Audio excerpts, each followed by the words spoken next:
English Leap Podcast. From Speak English with Class. Hello, everyone, and welcome to the English Leap Podcast. My name is Jennifer. And I'm Daniel. How are you doing today, Daniel? I'm doing great, Jennifer. It's been a productive day so far. How about you? I'm feeling fantastic. I'm especially excited about today's topic. I think we're going to have an engaging conversation. Absolutely. Today, we're delving into something that touches every one of us, our daily routines. It's the rhythm that keeps our lives moving forward. Exactly. From the moment we wake up to the moment we fall asleep at night, we follow certain habits that define our day. But tell me, Daniel, what exactly does a typical day look like for different people? That's a great question. Daily routines can look very different depending on your lifestyle, but they're made up of the little things we do regularly. Throughout today's episode, we'll be sharing our own routines, from the way we start our mornings to how we wind down in the evening. That's right.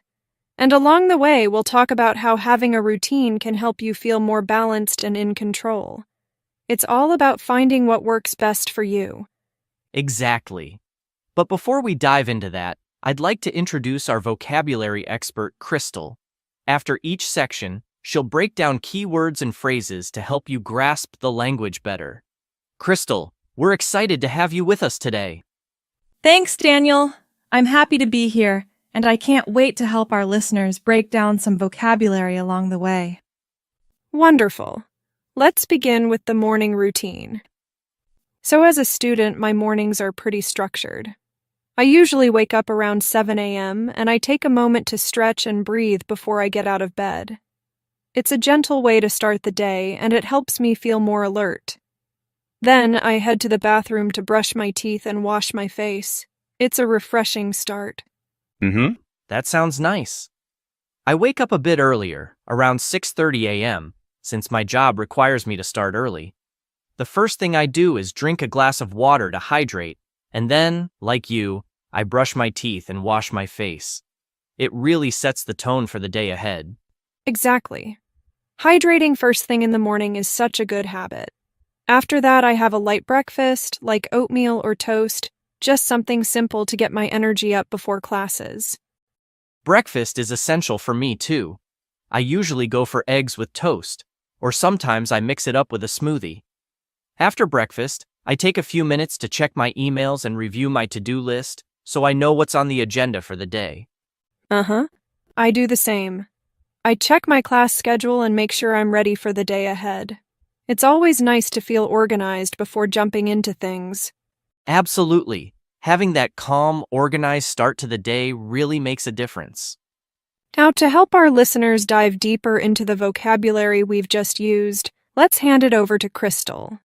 Crystal, could you walk us through some of the key terms from our morning routines? Absolutely, Jennifer. Let's take a closer look at some key vocabulary from your conversation. Stretch. To extend your body or limbs to loosen up your muscles, which Jennifer does to ease into the day. Hydrate. To give your body water. Daniel starts his day with a glass of water to hydrate himself. Light breakfast. A small, simple meal in the morning, like oatmeal or toast. Jennifer prefers a light breakfast to get her energy up for the day. To-do list. A list of tasks you plan to complete during the day. Daniel reviews his to-do list every morning to stay organized. Those are some useful terms from your morning routine. Now, back to you, Jennifer. Thanks, Crystal. I think understanding these terms in context really helps our listeners absorb them better. Absolutely. And now that we've got the morning covered, it's a great time to move on to the afternoon routine. Shall we, Jennifer? Sounds perfect, Daniel. Afternoons for me are when I'm most focused. I usually have classes or study sessions, and I try to take it one step at a time. If it's a long study session, I make sure to take short breaks to stretch and move around. It helps keep my mind fresh. That's a smart approach. My afternoons are usually the busiest part of my day, with meetings or project work. But like you, I make sure to take breaks, even if they're just a few minutes. I find that stepping away from the desk to stretch or get a snack really helps me recharge. Exactly. Breaks are so important even if they're brief. After lunch, I regroup and prepare for the second half of the day. Lunch is typically something light, like a salad or a sandwich. I don't like to eat anything too heavy, as it can make me feel sluggish. I agree. Lunch is usually around noon for me, and I like to step away from work completely. My go-to is something like a quinoa salad with veggies or a turkey sandwich. Keeping it healthy helps me avoid that mid-afternoon energy slump. That sounds like a great option. After lunch, I tackle my bigger assignments, making sure to get them done while I still have energy. It feels good to wrap up those important tasks before the day winds down. Yeah, I do the same. After lunch, I focus on key projects that require my attention and try to knock them out while I'm still feeling productive. All right, Crystal, could you take us through the vocabulary from our afternoon routines? Certainly, Daniel. Let's break down some of the key terms. Focused. Giving your full attention to something, like how Jennifer stays focused during her study sessions. Recharge. To regain energy, which Daniel does by taking short breaks throughout the day. Regroup. Taking a moment to organize your thoughts and prepare for the next part of the day. Sluggish. Feeling slow and lacking energy, which can happen after a heavy lunch, but both Jennifer and Daniel avoid that by eating light. Knockout. An informal phrase meaning to complete tasks or finish work efficiently.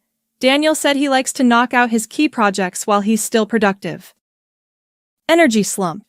This refers to a dip in energy, usually in the afternoon after lunch. Daniel mentioned avoiding an energy slump by eating a healthy lunch. Those are the key words for the afternoon. Now, let's shift to the evening routine. Back to you, Jennifer. Thanks, Crystal. That was really helpful. It's amazing how just a few key words can really make things clearer. Exactly. I love how practical these terms are. You can use them every day. All right, let's wind things down by talking about our evening routines. Evenings are when I like to unwind and relax after a busy day of classes. After dinner, I usually take a short walk or do some light stretching to help me de-stress. It's a peaceful way to close out the day. I totally relate to that. After work, I make time to relax too, whether it's listening to music or going for a walk. Dinner is usually around 7 p.m. for me, and it's something simple but satisfying. I like grilled salmon with veggies or a stir-fry with rice.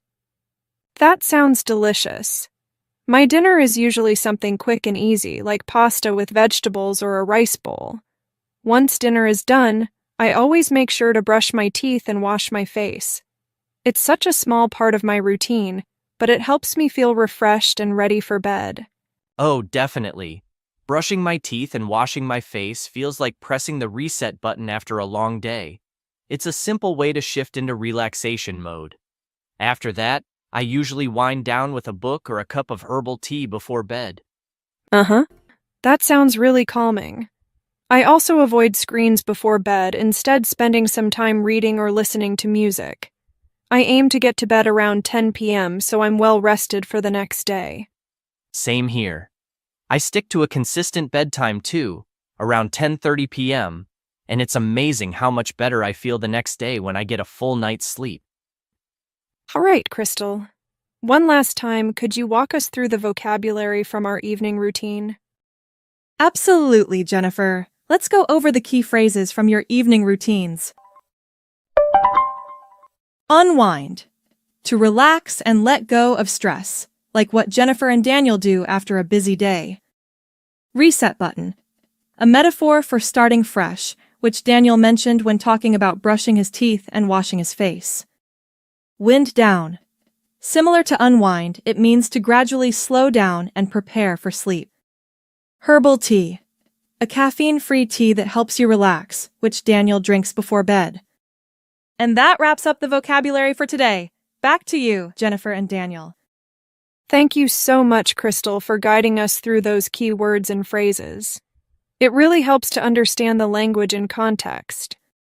Absolutely. It makes it easier to remember when we see how the vocabulary fits into everyday life. So, we've shared our daily routines, from morning to evening, and touched on how important it is to create balance throughout the day. Exactly. Whether you're working, studying, or just trying to structure your day better, having a routine that works for you is key to staying organized and feeling in control. And remember, it's not just about staying productive, it's about taking those moments to relax, recharge, and take care of yourself. All right, well, that's all for today's episode. We hope this conversation gave you some helpful insights and tips for your own routine. A big thank you to Crystal for breaking down the vocabulary today. We really appreciate it. Thanks for joining us, everyone. Keep building those healthy habits, and we'll see you next time on the English Sleep Podcast. Take care, and have a balanced, productive day ahead. Your progress doesn't end here. To continue advancing your English skills, click on the next video or explore the additional videos we've thoughtfully selected for you.